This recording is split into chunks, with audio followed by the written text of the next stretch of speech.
Hey guys, welcome back to the channel and welcome back to some Planet Coaster 2. I am very sorry I haven't had any Planet Coaster up in a while. It's just been a bit of a hectic Christmas period and also very hectic end to the year. But anyway, we're into 2026, so Happy New Year. Sorry I didn't say it in my first video of the year, but that was just purely because that video was all about stuff coming for 2026 and I wanted to focus mainly on that.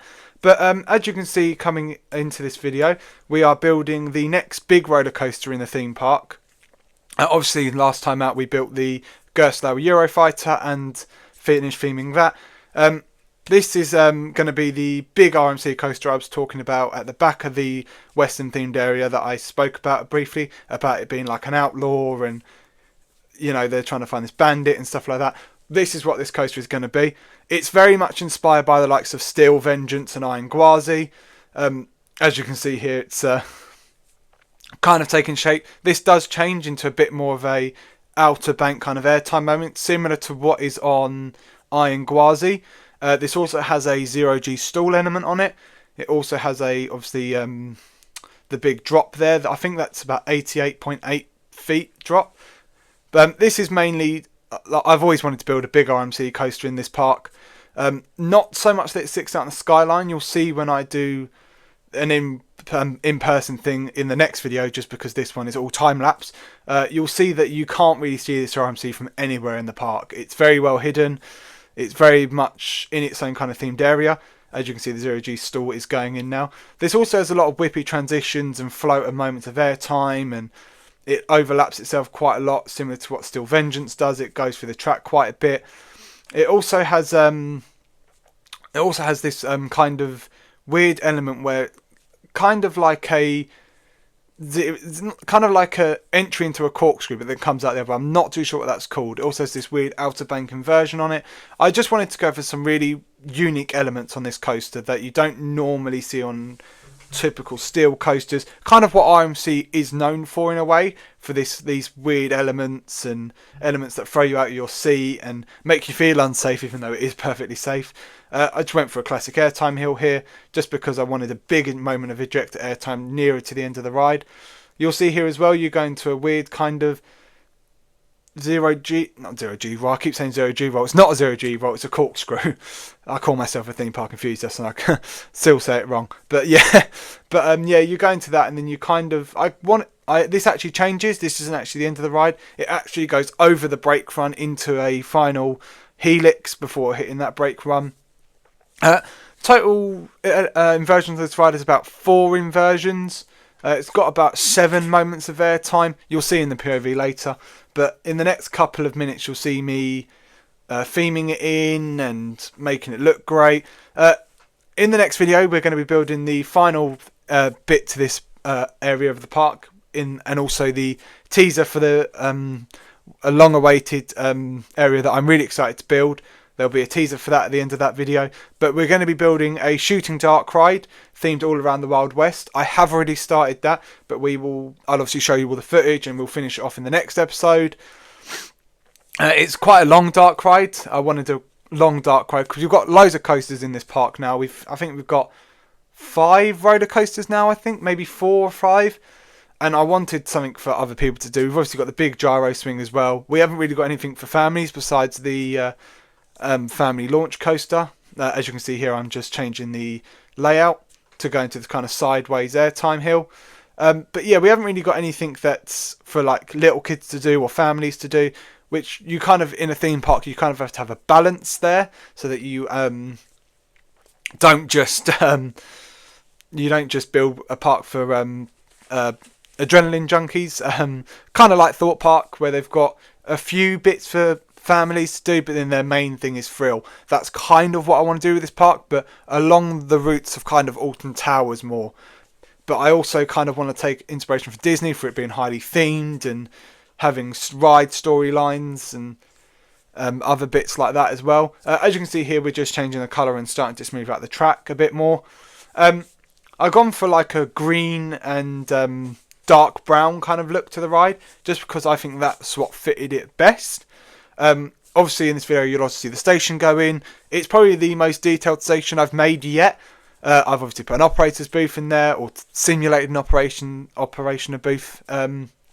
kind of look. The queue line hasn't gone in yet. It's gone in places.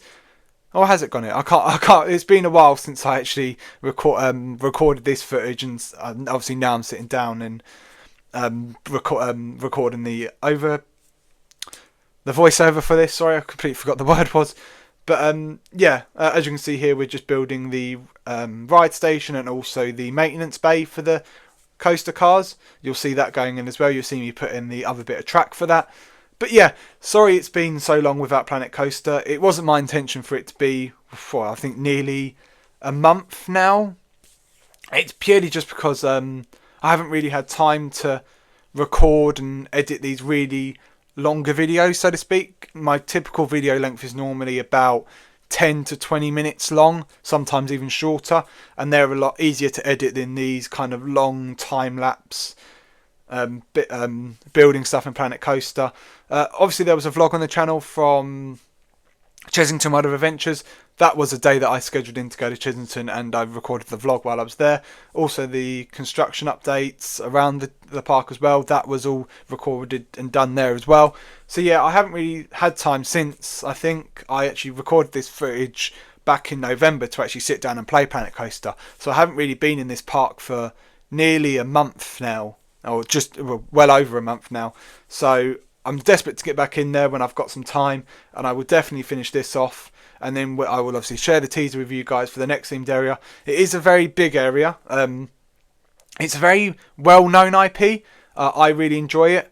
I don't want to give too much away to what it is, but lots of people like it. Lots of people enjoy it.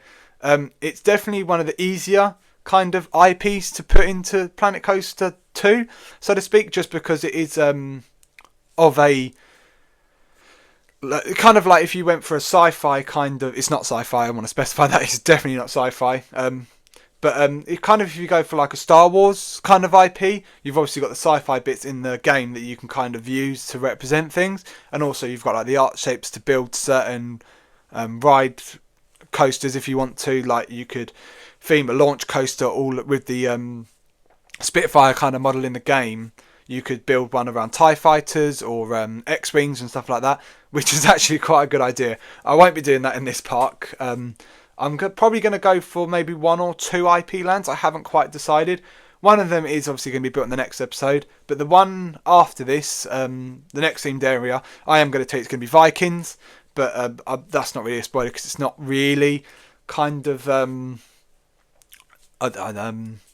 it's not very big if I reveal that I'm building a Vikings area, so to speak. Whereas the area that I am going to build in the next couple of videos is definitely worth the wait.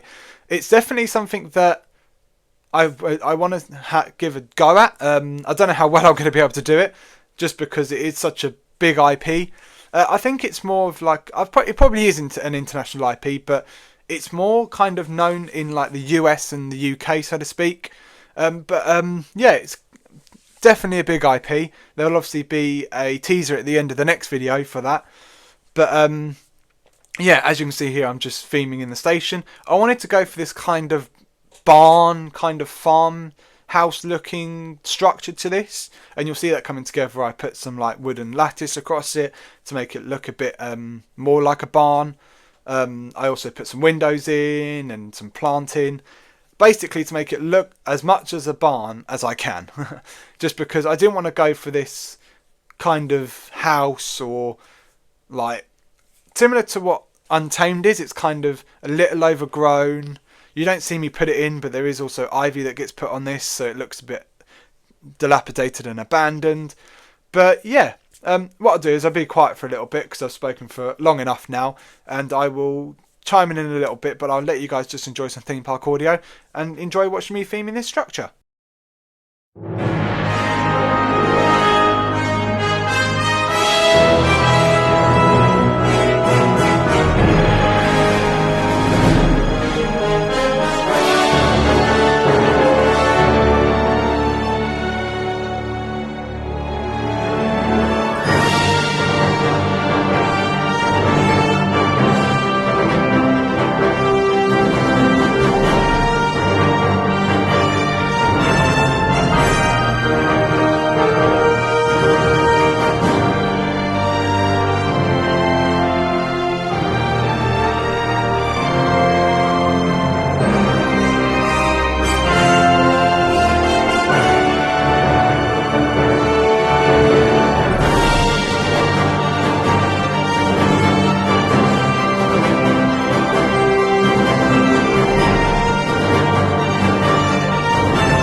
I hope you enjoyed the last couple of minutes there of the coming together of the station there. Just moving on now to the theming of the rest of the area, and we're also going to be putting in a lake in the middle of this area just to separate the RMC away from the kind of town where you see when you come in, and also the abandoned town down by the dark ride. As you can see here, I'm just building the kind of pathway to a kind of substitute area, so to speak, to get into the other area. So obviously I recently visited Epic Universe out in Florida, and one thing I noticed about that was there was only one way in and one way out of all the areas, which kind of bottlenecked the path sometimes a little bit, because when everyone was coming in, other people were leaving, and it was just a little bit chaotic at times. So I thought in my park that I've drawn inspiration from Epic Universe for, I would kind of have these little pathways or other gateways into the area, into the other area, so you don't necessarily have to go one way in, one way out. And it also means that it's kind of like a shortcut, so to speak, so people don't have to panic too much about getting to somewhere. Say, for example, the park's open at 10 and the ride closes at, I don't know, 8 o'clock at night, and you've got to walk all the way around the area that you're in to come back into the entry area, and then you won't get there for when the ride closes. So I thought I'd take that into account. But yeah, as you can see here, I've just put the lake in. I'm very happy with the lake. I like the way you kind of walk around the lake. I am going to put a steamboat in there, kind of classic, kind of Disney, Rivers of America, which has gone from Walt Disney World now in to make way for a Cars themed land, which I think is a better way to use the land, so to speak. I know that's a bit controversial, but I feel like a Cars land with 2 attractions is better than the 1 attraction it had there before. But I know that's a bit of a hot take amongst the Disney community at the moment, but that's my kind of 10 cents on the situation, so to speak. But yeah, as you can see here, I'm kind of just going for this kind of outback kind of look to the rides, basically, so you're in the wilderness, so to speak, and you're not kind of in this town with this logging sawmill. I have realised how kind of dark I've made this themed area, with obviously a sawmill, and then obviously this abandoned kind of I completely forgot the word it is now, barn, so to speak. So, but yeah, I do enjoy building this kind of building style with like random bits of theming around and nature and kind of foliage all around. I do enjoy doing that. But yeah, what I will do is I will stay quiet again just after we finish this bit, because we're going to go and finish the station building, and I don't think you want to hear me talk about building the station for another 5 minutes. So yeah, I will be quiet just after we finish putting these bits in, and I will chime in at the end just before we go and watch the POV of the RMC. But it is coming along really well. I am enjoying this. Please let me know down below if you're enjoying it. But I will stay quiet now, and I will chime in a little bit.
So I hope you guys enjoyed those couple of minutes of me just carrying on theming the station and finishing the station off.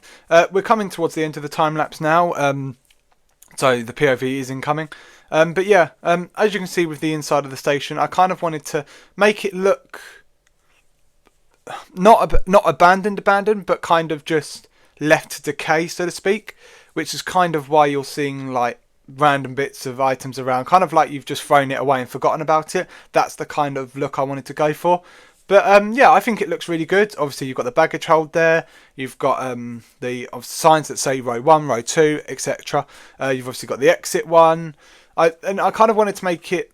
That's kind of what I wanted to do with this kind of park, was to make it as realistic as I possibly could, with background kind of areas, and also have it so you understand what's going on.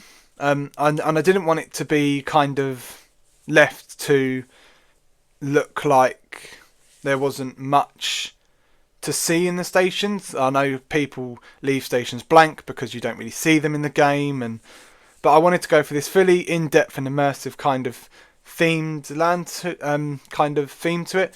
But yeah, that leads us to the end of the video, so I hope you guys have enjoyed. Please like and subscribe, as it greatly helps me out and it is greatly appreciated. Stay tuned for the other video on Planet Coaster 2 coming out in the coming days. But yeah, I will see you in the next video. Enjoy the POV and take care.